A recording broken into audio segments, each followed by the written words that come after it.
Meu amigo, vamos aos fatos. Neste terceiro dia de entrevista com o psicólogo Renato Martino, falando de temas contemporâneos.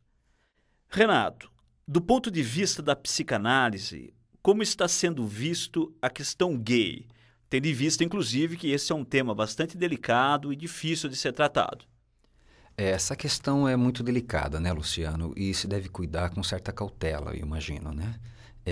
A ideia psicanalítica para o homossexualismo é de uma escolha narcisista de objeto sexual.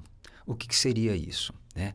Algo deve ter ocorrido na primeira infância para deslocar o objeto sexual que estaria no outro para o si mesmo.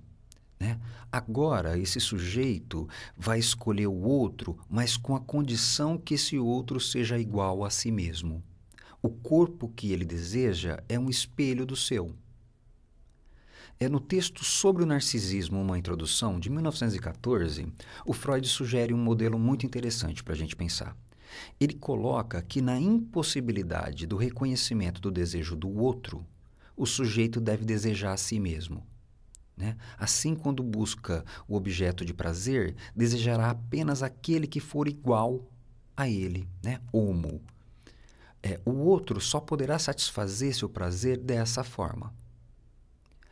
Para que haja o desencadeador da escolha hétero, da escolha do objeto diferente do eu, deve haver um corte na relação entre a mãe e o filho, e essa é a função paterna.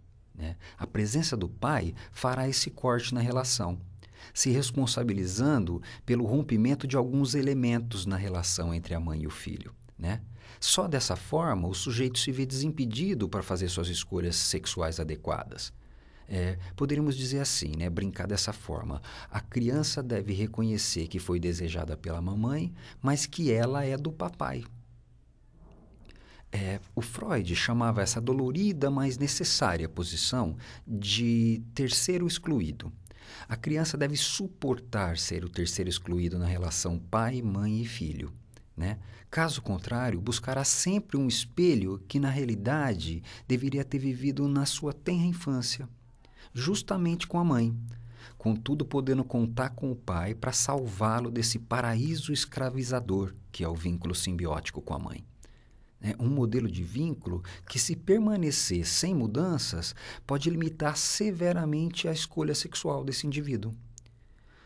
Quando procurar alguém, irá procurar alguém como aquele que ele ansiava que a sua mãe desejasse. E isso coincide com ele mesmo. É como se dissesse assim: escolho agora o que eu desejava que a minha mãe escolhesse, eu.